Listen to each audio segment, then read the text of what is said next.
벌써 6월이 됐는데 이 6월 한 달간에도 주의 은혜와 사랑이 여러분 심령 위에 넘치기를 주의 이름으로 축원합니다. 우리 다시 한번 인사합시다. 옆 사람과 형식적이 아니라 하나님은 당신을 사랑하십니다.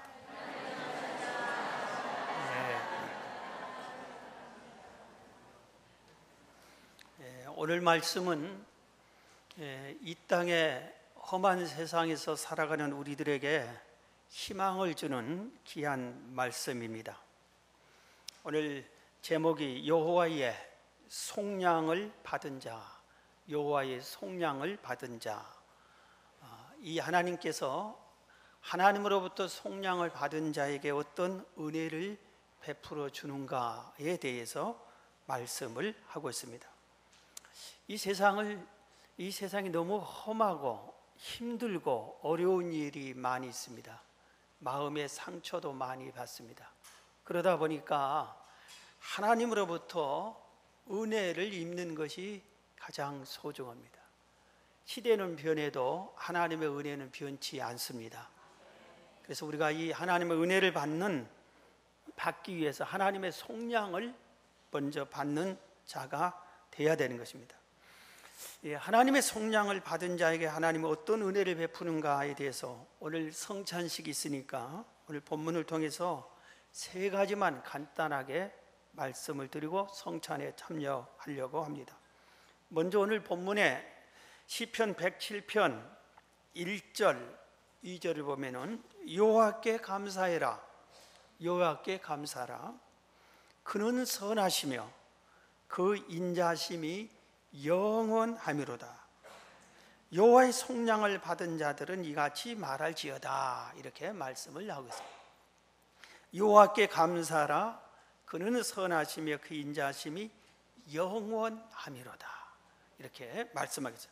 그래서 하나님께 속량을 받은 자는 하나님께서 그들에게 선하심과 인자하심을 영원히 베풀어 주신다, 이 말입니다. 하나님께서 자기 백성을 택하십니다. 그리고 자기 자녀를 속량하신 후에 자녀로 삼으십니다. 그런 다음에 이 자녀에게 너는 내 말씀대로 살아라, 내 계명을 지켜라. 그러면 내가 속량받은 너에게, 나의 자녀가 된 너에게 이런 은혜를 베풀어 주겠다 하면서 첫 번째로 선하심과 인자하심을 영원히 베풀어 주겠다, 이렇게 약속을 한 것입니다. 하나님은 우리에게 선함과 인자하심, 이 언약을 이 시대에 살고 있는 우리에게도 동일하게 약속을 하신 겁니다. 하나님께서는 예수님을 이 땅에 보내주셨어요. 하늘의 왕자이시고 하나님의 독생자인 성자 하나님이신 예수님을 이 땅에 보내주셨죠. 그러면서 예수님더러 온 인류의 죄를 대속해서 죽어주심으로 우리를 죄에서 속량시켜 주셨어요. 그런 다음에 이 예수를 믿는 자들에게 하나님의 자녀가 되게끔 했습니다. 그래서 택하여 속량하시고 자녀를 삼아 주셨습니다. 그래서 오늘 우리들이 그 은혜를 입은 우리들이 하나님 앞에 나와서 하나님을 경외하고 섬기고 예배하는 것입니다. 그런데 하나님의 이 선하심과 인자하심은 변하지 않습니다. 환경이 변하고 또는 시대가 변한다고 해서 하나님이 우리에 대한 사랑이 변하거나 선한 마음이 변하거나 우리에게 인자함을 변하거나 그러지 않아요. 그런데 사람은 변해요. 자, 우리들이 누구에게 선하게 행했다가 갑자기 악하게 행할 때가 있어요. 언제는 사랑했다가 언제는 미워할 때가 있어요. 언제는 자비를 베푸고 긍휼히 여기고 인자함을 베풀다가 어떨 때는 인정사정 없이 딱 끊어버리고 난 너 몰라, 네가 죽든 살든 난 상관없어, 이렇게 되돌아설 때가 있어요. 사람들은 그럴 수가 있습니다. 심지어 자기 자녀들에게도 그럴 수가 있어요. 여러분, 아들, 딸들 또는 손자, 손녀들을 영원히 사랑하거나 계속 사랑하거나 그게 변하지 않거나 그러지 않습니다. 여러분, 이렇게 키우다 보면은 미운 7살이라는 그 계기가 있어요. 어렸을 때는 한없이 예뻐요. 그렇죠? 그런데 미운 7살 딱 그때쯤 되면은 애들이 말을 안 듣습니다. 한 번 울면 그치지 않습니다. 밤을 샙니다. 그리고 그냥 두 손 두 발 막 하면서 뭐 음식을 먹지 않고 주머니 던져버리고 깨버리고 얼마나 우라통이 터지는지 몰라요. 이게 미운 7살이에요. 그때 고비가 있어요. 그래서 그때는 아부 천사 같은 엄마라도 이놈이 미워 죽겠네, 내가 왜 이놈을 낳았지, 이렇게 고통스러워합니다. 근데 이게 좀 잘하다 보면은 사춘기를 겪게 됩니다. 사춘기가 되면은 이유 없이 반항을 합니다. 대꾸를 안 합니다. 한 달 동안 말 한마디도 안 해버립니다. 그러니 내가 이걸 어떻게 해야 되나 하고 당황하기도 하고, 그때 미운 7살보다는 차원이 다르게 갑자기 막 속이 뒤집히기까지 하는 겁니다. 잘 키워가지고 시집 장가 보내면 그래 끝나는 것이, 그것이 아닙니다. 그땐 또 더합니다. 이게 결혼해서 잘 키워서만 잘 먹고 잘 살면 될 텐데, 그냥 안 도와줘도 괴롭히지나 말았으면 될 텐데, 시도 때도 없이 막 아주 괴롭히고, 시집간 딸이 어떨 때는 기둥뿌리 하나를 빼가 버립니다. 엄마 아빠는 집이 무너지든지 뭐 고통스러워하든지 소용없고 나만 살겠다고 기둥뿌리 하나를 가지고 가버리는 정도. 그러다 보니 자식이 아니라 왼수다, 이런 말을 가끔 할 때가 있어요. 우리는 자녀에 대해서도 사랑했다, 미워했다, 선한 마음을 가졌다가 미운 마음을 가졌다가, 인자한 마음을 가졌다가 그냥 악한 마음을 가졌다가, 이런 변동이 심합니다. 그러나 하나님은 언제나 변하지 않으시고, 그래서 성경은 하나님의 인자하심과 선하심이 영원하다, 이 말을 종종 기록해 놨어요. 여기만 기록한 게 아니라 곳곳에 기록해 놓으셨어요. 여러분, 하나님은 어느 때나 어느 환경 속에서나 영원히 우리에게 선하심과 인자하심을 영원히 베풀어 주신 것을 믿으시기 바랍니다.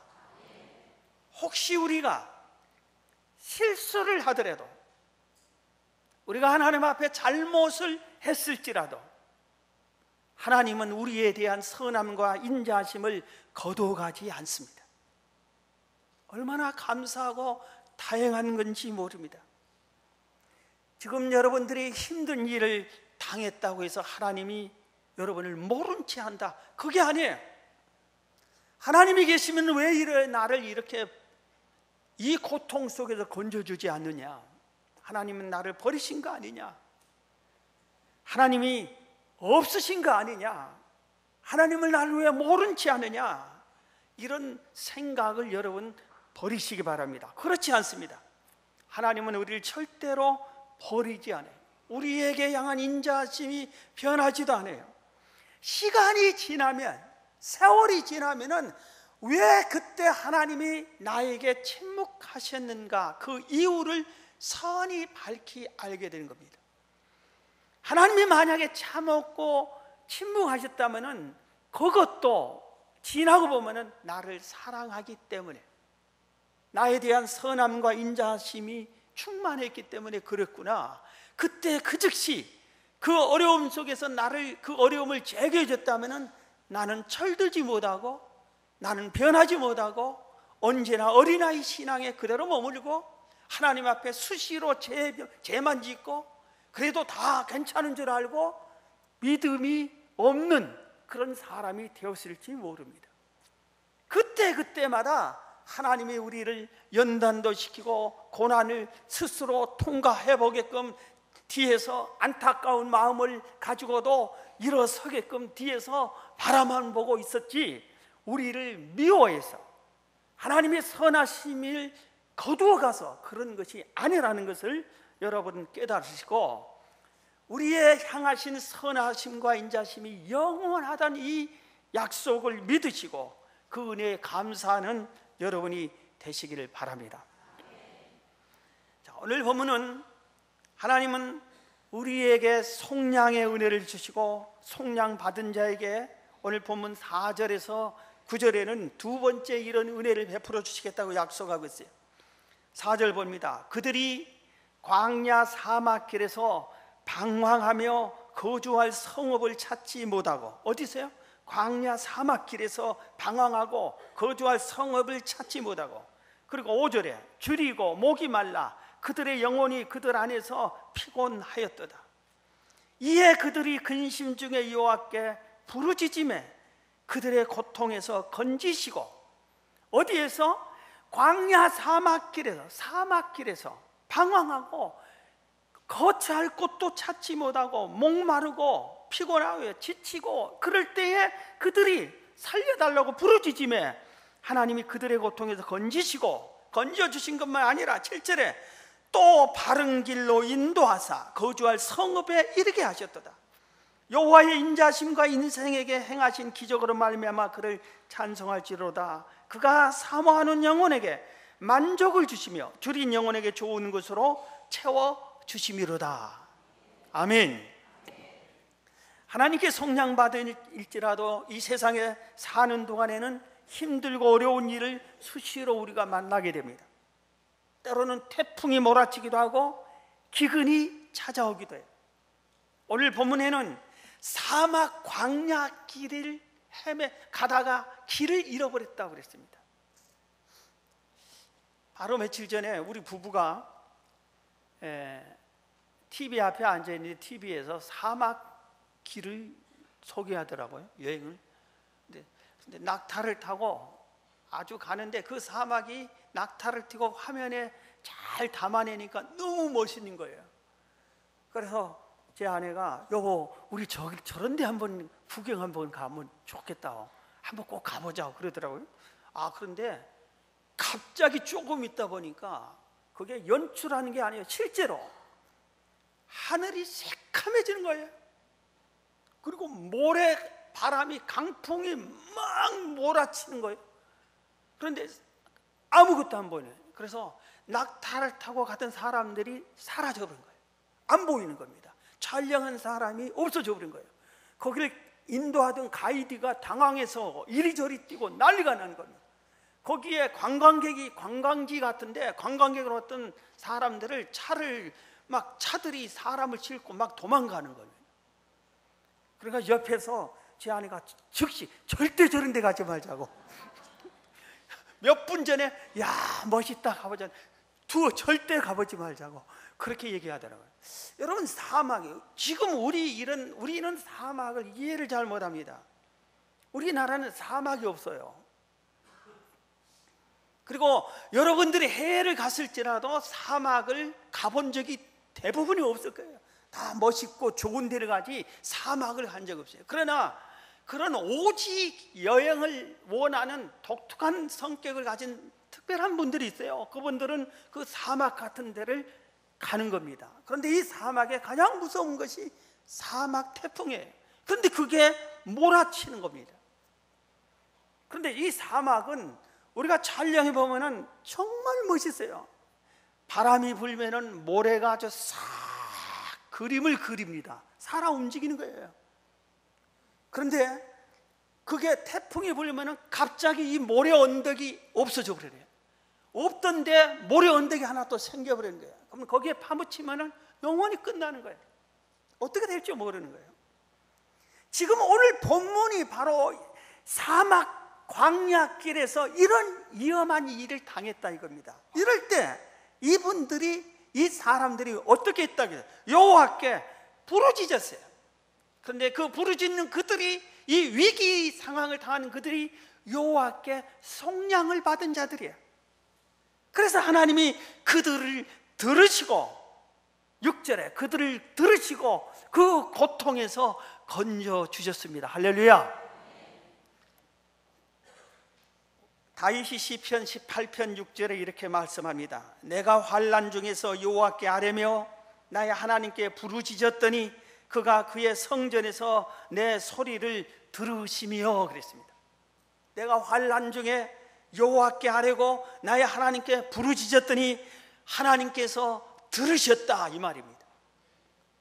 우리의 믿음의 선배들이 다, 우리의 믿음의 대단한 선배들도 전부 다 이런 광야, 사막, 모래 태풍을 만난 것 같은 고난을 당합니다. 그분들도 다 그런 고난들을 겪었어요. 아브라함도, 이삭도, 야곱도, 요셉도, 다윗도, 다니엘도, 모세도, 여호수아도 모든 믿음의 선배들이 이런 일을 다 당했습니다. 그건 무엇을 의미합니까? 우리는 그들처럼 못 믿지만 우리들도 이 세상을 사는 동안 이 세상 자체가 험한 세상이에요. 그렇기 때문에 그런 위기를 당한다 이겁니다. 우리도 그 고통을 당한다 이겁니다. 이 시련을 당할 수 있다 이겁니다. 모래 광야에서 모래 태풍을 맞이할 때가 있다 이겁니다. 그럴 때에 우리 믿음의 선배들과 우리와 차이점이 있어요. 그들은 한결같이 오늘 본문처럼 그 어려운 속에서 여호와께 부르짖으며 그들에서 고통에서 건져달라고 하나님께 간구를 드린 겁니다. 그런데 많은 성도들 중에서 하나님의 자녀라고 택함받은 성도들 중에서도 그런 일을 당하면 우선 두려워합니다. 무서워합니다. 그리고 어찌할 바를 몰라 합니다. 그리고 아파하면서 눈물을 짓습니다. 그러면서 하나님을 향해서 원망하기 시작합니다. 왜 나를 이런 일에 빠지게 했냐고, 왜 나를 이 고통 속에서 헤매게 하느냐고, 이렇게 사람들이 변해버리고 마는 겁니다. 우리가 그럴 것이 아니라 오늘 말씀을 붙잡고 하나님께 속량받은 자는 어떠한 광야 태풍 속에서도 반드시 부르짖기만 하면은 건져 주실 것이다. 이 약속을 우리도 믿고 우리 선배들처럼 우리도 기도하는 사람이 되어야 될 줄로 믿습니다. 우리도 구하십시다.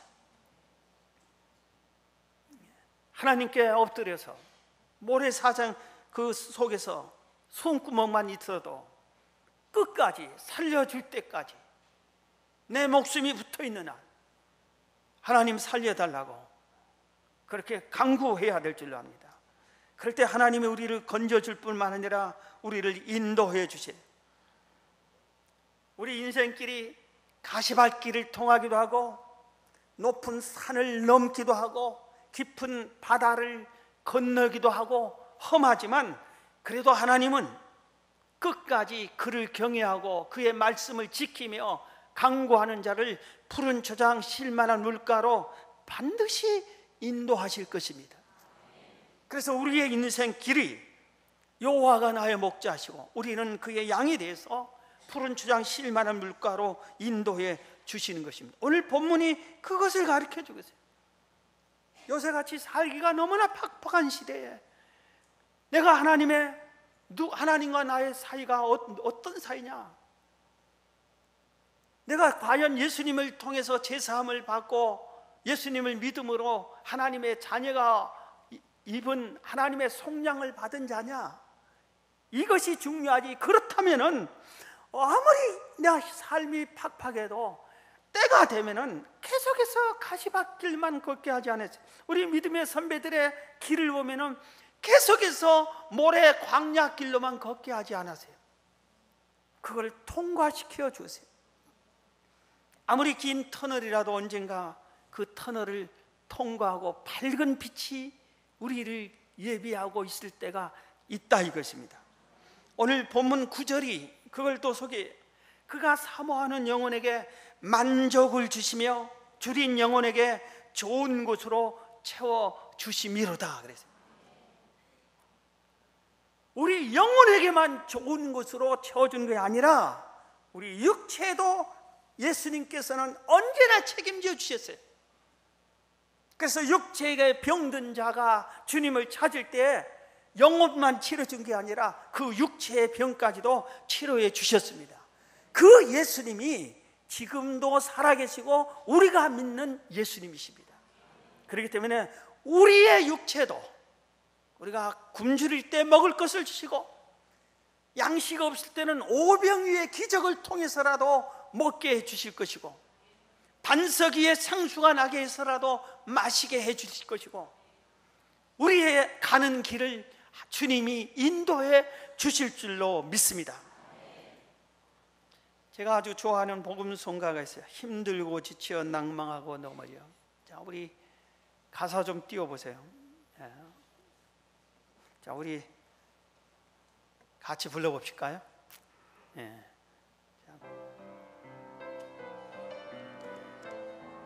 오늘 말씀을 생각하면서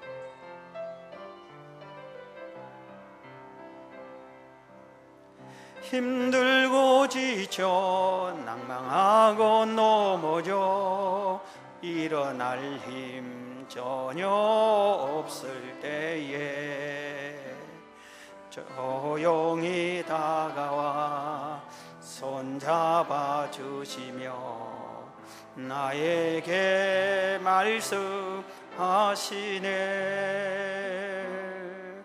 나에게 실망하며 내 자신 연약해 고통 속에 눈물 흘릴 때에 못자국 난 그 손길 눈물 닦아주시며 나에게 말씀하시네. 너 내 아들이라 오늘날 내가 너를 낳도다.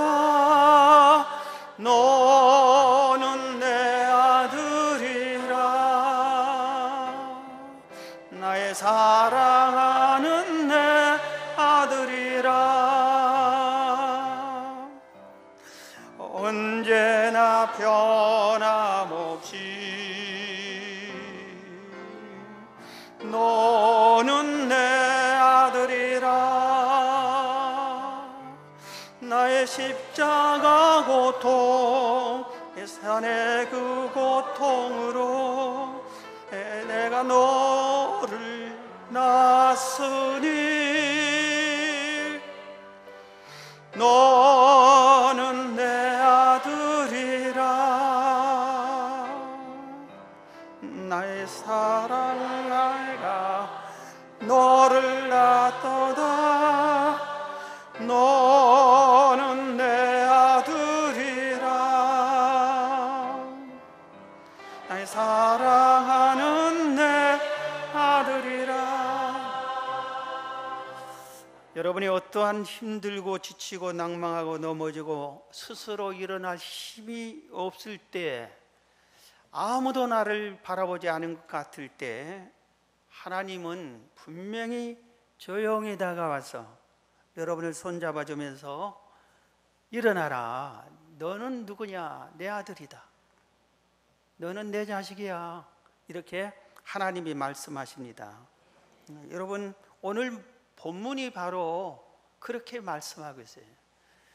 우리가 쓰러지고 힘들고 어려우면은 사람들은 이상하게 우리를 대합니다.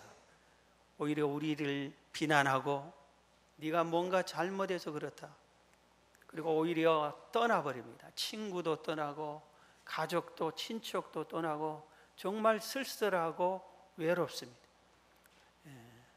성공한 사람 옆에는 사람이 많이 붙어요. 그런데 실패하면은 사람이 떠나버립니다. 그런데 하나님은 그렇지 않습니다. 하나님께서는 네가 내 자식이면 예수를 믿고 속량을 받은 자면은 하나님은 절대로 떠나지 않습니다. 어려움 속에 들으시고 인도하시고 우리의 약함과 연약함과 부족한 것을 채워주시고 일어날 힘이 없을 때는 일으켜 세워주시는 좋으신 하나님이신 것을 믿으시길 바랍니다. 자, 그런데 오늘 본문에서 아주 귀한 것을 우리가 꼭 깨달아야 됩니다. 이걸 우리가 깨달아야 이 세상 험한 세상을 잘 이겨나갈 수 있어요. 오늘 10절 11절 봅니다. 사람이 흑암과 사망의 그늘에 앉으며 공고와 쇠사슬에 매임은, 왜 이렇게 흑암과 사망과 그늘에 앉고 공고하고 실패하고 그러냐 이겁니다. 그 이유는 11절, 하나님의 말씀을 거역하며 지존자의 뜻을 멸시함이라. 그러므로 그가 고통을 주어 그들의 마음을 겸손하게 하셨으니 그들이 엎드려져도 돕는 자가 없었도다. 그렇게 말씀하고 있어요. 자, 우리 17절도 보십시다. 오늘 17절 보면은 미련한 자들은 그들의 죄악의 길을 따르고 그들의 악을 범하기 때문에 고난을 받아. 죄악을 따르고 악을 범하기 때문에 고난을 받아 그랬습니다. 자, 여기 보세요. 이제 여기 보세요. 내가 하나님에게 속량을 받았어요. 예수님의 은혜로 나의 모든 죄를 속량받았어요. 그리고 하나님의 자녀가 됐어요. 그래서 하나님께서 선함과 인자하심을 계속해서 베풀어 주세요. 환난에서 고난 속에서 기도하면 들어주시고 나를 인도해 주시고 약하고 부족한 것을 채워주신다고 그랬어요. 그런데 이런 사람이, 이런 하나님의 은혜를 입고 하나님의 선함과 인자하심을 계속 받은 그 사람이 죄를 범하는 거예요. 악을 행하는 겁니다. 하나님의 말씀 규례를 어기는 겁니다. 하나님을 버리고 하나님을 떠나는 겁니다. 하나님보다 세상을, 하나님보다 쾌락을 더 좋아해 버리는 겁니다. 그럴 때는 어떻게 하느냐 이겁니다. 그럴 때도 아무렇지도 않게 하나님은 우리를 사랑만 한 자, 이게 지금 신문에 방송에 온통 나온 구원파가 그렇게 얘기합니다. 그래서 그걸 이단이라고 그런 거예요. 구원파는 지금 침례교가 아주 고통스러워하게 돼요. 침례 정통 한국 기독교 한국 침례라는 것은 정통 기독교입니다. 그런데 지금 이단 기독교는 하여튼 거기도 침례교라고 하는데 이 정통 교단에 한 3,000 개가 될 거예요. 정통입니다. 그런데 이 이단 구원파는 뭐냐면은 내가 예수님 믿고 제사함 받았으면 그 다음부터는 실컷 죄 지어도 회개 안 해도 된다. 나는 구원받았으니까 뭐 괜찮다 그랬습니다. 그래서 거기에 뭐 어떤 언론에서는 이렇게까지 물어봤더라고요. 구원받느냐, 내가 살인했다 어떠냐, 구원받는다 그렇게 하죠. 어느 청소년이 물어봤어요. 내가 정욕을 참지 못하고 음란한 죄를 지어도 괜찮냐? 괜찮다, 회개하지 않아도 된다. 그러면서 그들은 기도하지 말라, 성경 읽지 말라 그런다 그래요. 여러분 속지 마세요. 오늘 본문이 그걸 가르쳐 주겠어요. 속량을 받은 자일지라도 그들 중에서 오늘 말씀하는 게 미련한 자들이, 17절에 미련한 자들이 죄악의 길을 가버리는 거예요. 하나님의 은혜를 속량받고 선함과 인자하심을 받고 어려울 때 건져주시고 부족할 때 채워주신 그 은혜를 받은 그가 하나님을 더 잘 섬기고 하나님을 더 경외하고 죄를 멀리하고 하나님의 말씀대로 살아야 되는데 그렇지 않고 미련하게 그들의 죄악의 길을 따르고 악을 범하니까 고난이 찾아왔다 이겁니다. 하나님 말씀을 거역하고 지존자의 뜻을 멸시하기 때문에 하나님이 고통을 주었다 이렇게 소개하고 있습니다. 왜 그랬어요? 하나님이, 제가 가끔 강조했잖아요. 하나님은 공의로우신 분이기 때문에 누가 됐든지 죄를 범하는 자를 그냥 너는 괜찮아 하고 용서해 줄 수가 없다 이겁니다. 죄는 죄값을 치러야만 된다 이겁니다. 하나님은 공평하신 분이에요. 공의로우신 하나님이에요. 천국은 무슨 일이 있어도 죄가 있는 사람은 들어갈 수가 없는 거예요. 그렇기 때문에 우리가 예수를 믿고 속량함을 받은 우리가 죄를 지었을 때는 즉시 회개해서 사함을 받아야만 하나님의 은혜를 받지, 그렇지 회개를 하지 않고 계속 죄와 더불어 살 때는 하나님이 고난을 주고 고통을 주신다. 이게 오늘 본문이 주시는 말씀입니다. 여러분, 환난을 당할 때는 하나님을 간구하고 평안하고 배부르고 잘 살 때 하나님께 범죄하고 그런 실수를 하지 마시기를 바랍니다. 하지 마세요. 사사기를 제발 좀 읽어보세요. 구약성경 사사기. 그 사사기서를 이 한 주간에 좀 우리 읽어보는 시간을 가져봅시다. 사사기. 거기를 보면은 하나님께서 여호수아를 통해서 가나안 땅을 차지하고 분배를 합니다. 그런데 여호수아가 사는 날 동안에는 모든 백성이 여호와를 섬깁니다. 그래서 그 가나안 땅을 차지한 거예요. 그런데 여호수아가 죽습니다. 100세에 죽어요. 110세에 110살까지 살고 세상을 뜹니다. 그러니까 백성들이 지도자가 하나님 잘 믿어야 하고 외친 그 지도자 여호수아가 없어지고 나니까 아무도 누가 하나님 믿어야 된다, 하나님이 우리를 애굽에서 이렇게 가나안 땅으로 인도했다 이렇게 말해주는 사람이 없어요. 그 부모들이 자녀애들에게 말도 안 해주는 겁니다. 그러니까 그들이 여호와 목전에서 악을 행합니다. 그리고 바알 신을 섬기고 우상을 섬기고 애굽에서 섬겼던 신들을 다시 기억하면서 그걸 만들어서 섬기고 하나님을 버립니다. 이러니까 하나님이 진노해서 채찍질을 합니다. 그리고 주변 나라들이 재앙을 내립니다. 그래서 주변 나라들이 그 나라를 또 공격합니다.